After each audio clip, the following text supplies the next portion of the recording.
welcome back mga ka-adventure. Isang mapagpalang araw po sa ating lahat.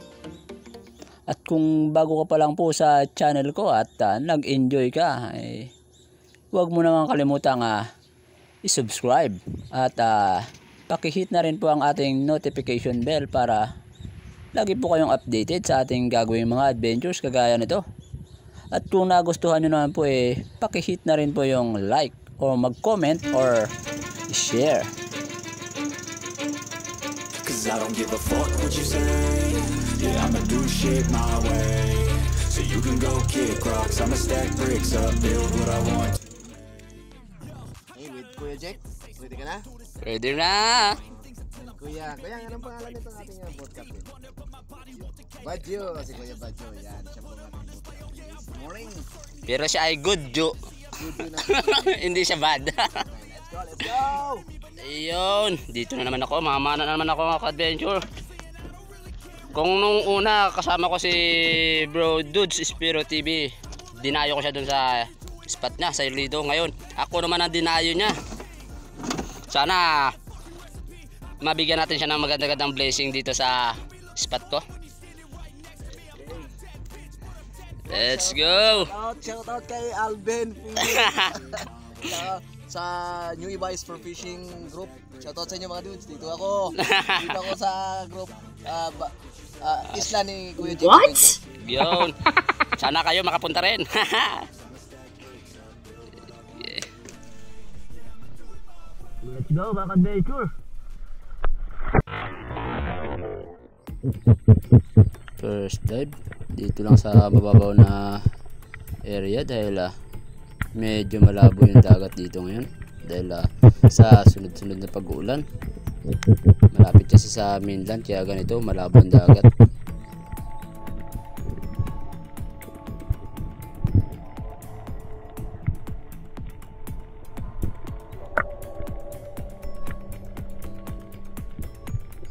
Second dive at ganun pa rin, ambush pa rin o pag-aabang pa rin yung ginagawa ko kasi sa ganitong ang sistema ng tubig pag malabo mailap ang isda nito kahit na i-dive bomb mo ito pag may nakita kang target talagang lalayo sila at iiwas dahil malaki ang tingin sa atin ng mga isda.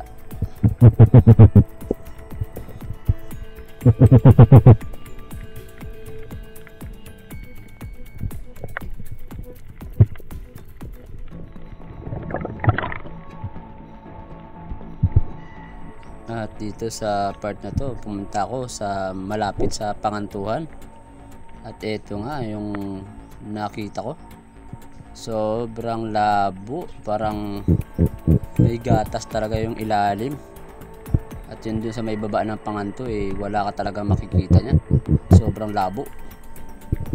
Kaya ang ginawa ko bumalik talaga ulit ako dun sa mababaw lang na area kasi kahit pa paano medyo malinaw nakakapaghan tayo ng maayos, kaya lang ganun pa rin talagang mailap ang isda.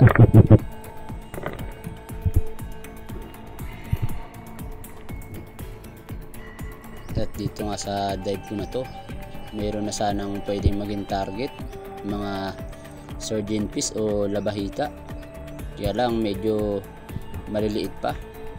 Meron na sana ako isang pwedeng maging target dyan, medyo malaki na labahita sa grupo na yan, kaya lang ayaw lumapit. Yung mga lumalapit kaya lang maliliit, naalanganin akong tumira. Sayang yung tira natin sa maliit lang din na target, kaya pass na muna tayo sa maliliit.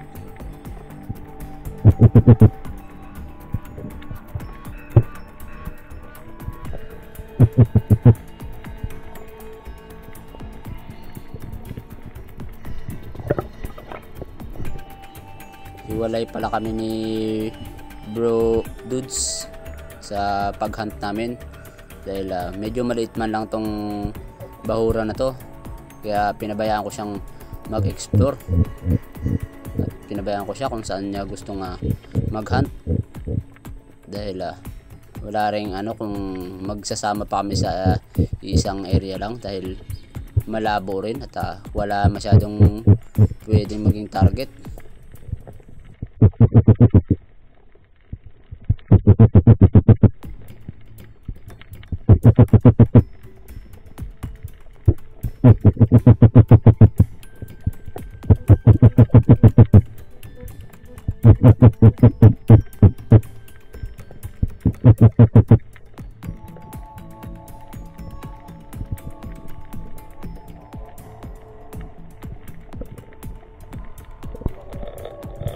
Maganda sana itong bahura na to, o yung spot na to, kung malinaw lang.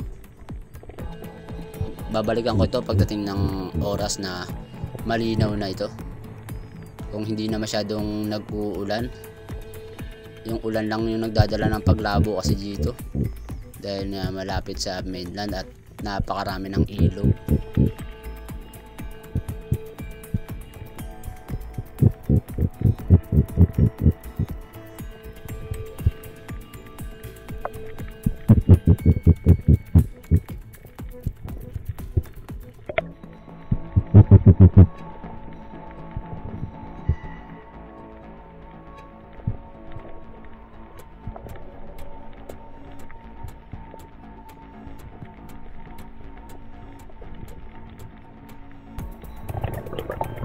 Siguro kung mas maaga pa kaming dumating dito sa spot, maaring may pelagic pa kaming maging target dito, kasi may mga bait fish dun sa malapit sa Panganto.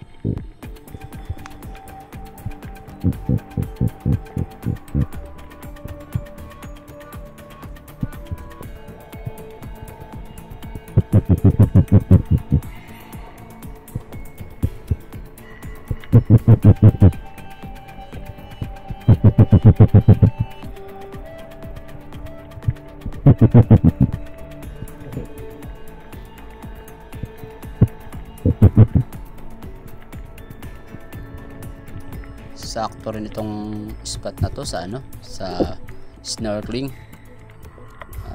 at sa mga nagbabalak pa lang matuto na mamana. Ito yung saktong area kasi napakababaw, around 3 meters to 4 meters lang itong area na to. Kailangan niya lang malinaw kung mapapractice ka mamana dito, para siguradong meron kang maging target, meron kang mahuli.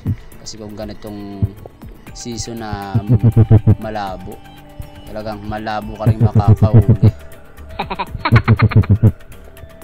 Yung mga nakaraan na pagpunta namin dito ni Sisid, marami kami mga nakikitang mga isda dito.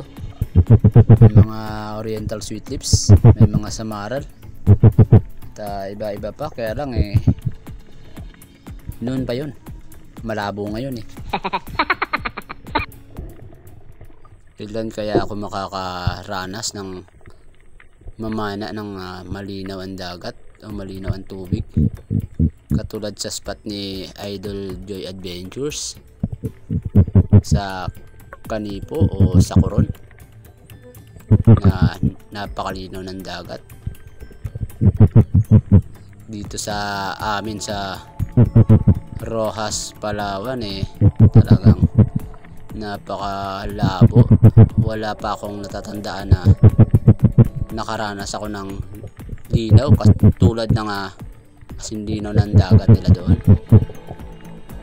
Dito may linaw siya pero hindi ganun kalinaw.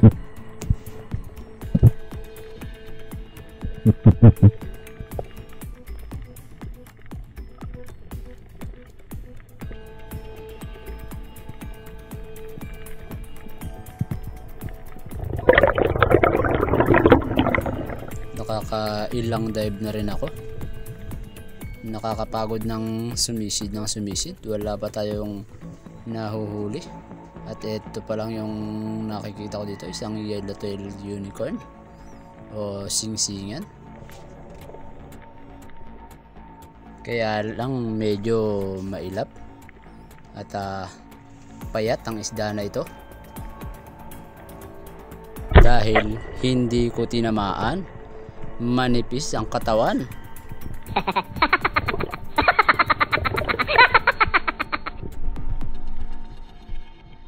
At sa pagkakataon na ito unload na ng pana, dahil lilipat kami ng another spot. Titingnan natin kung anong meron doon sa spot na pupuntahan namin, kung makakahuli na ba kami. Nakakalungkot. Buti pa yan, may bungit. Second spot. Dito na baura. Ito parang dito. Ano? Reload na agad kasi baka may makasalubong tayo ditong pelagic o territorial. Medyo malinaw ang tubig dito sa mababaw. Ewan ko lang sa parteng malalim kung goods kaya ang visibility.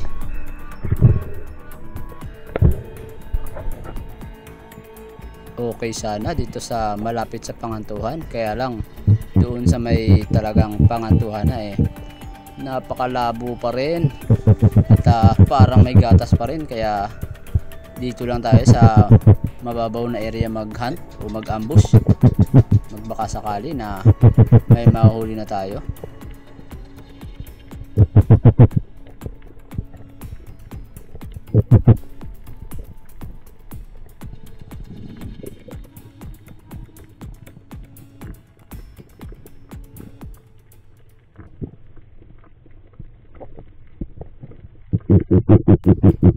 At sa pagkakataon na to, nandito na tayo malapit sa may Panganto.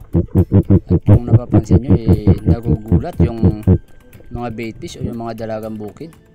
Kaya umaasa ako o naghihintay ako na may dadaan ng mga pelagic. Kaya lang sa paghihintay natin wala rin palang lalapit.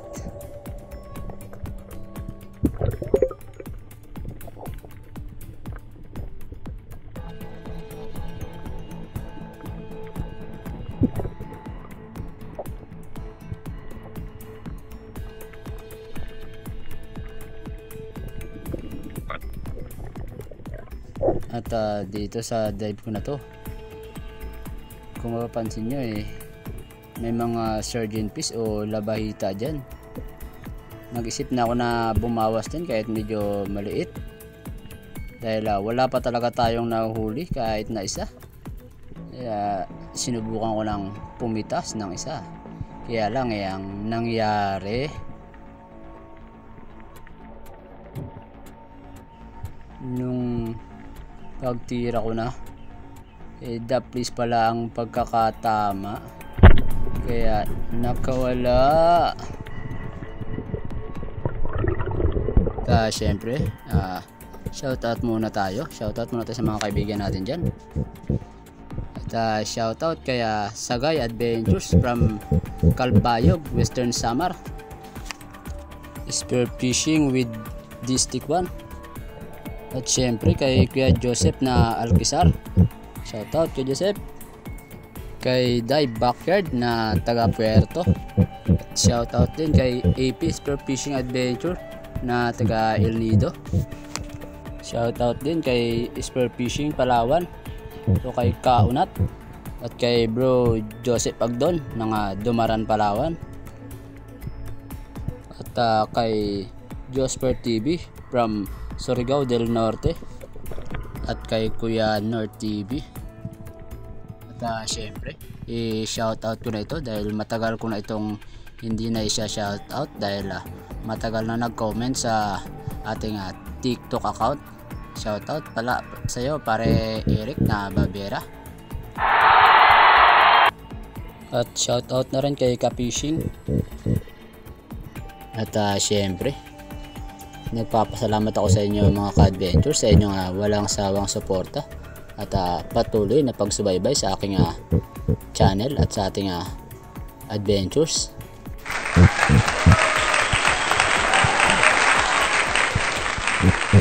At yun, dito na pala kami nag last dive sa Purao. Hindi ko na nabidyohan yung aming pagpunta at nung kumain kami sa isla dahil napakalakas ng ulan.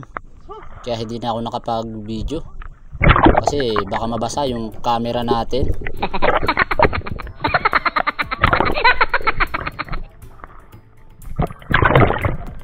Kahit walang huli at si Bro Dudes meron din kahit paano, may ilang piraso na pwede na rin pagtigaan at may maiulam.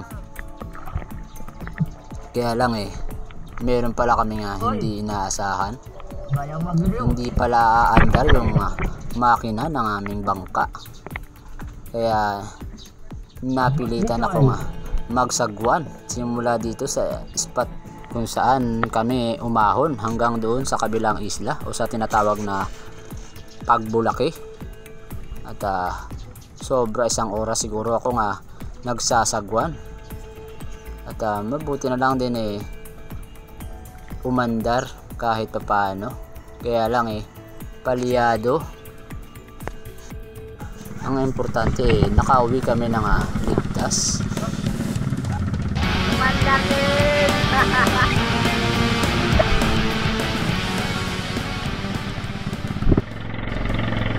Shoutout nga pala kaya Badyo na aming nakasama. At salamat at shoutout din pala kaya ang Kiligoy na nagpairap sa amin ng kanilang bangka.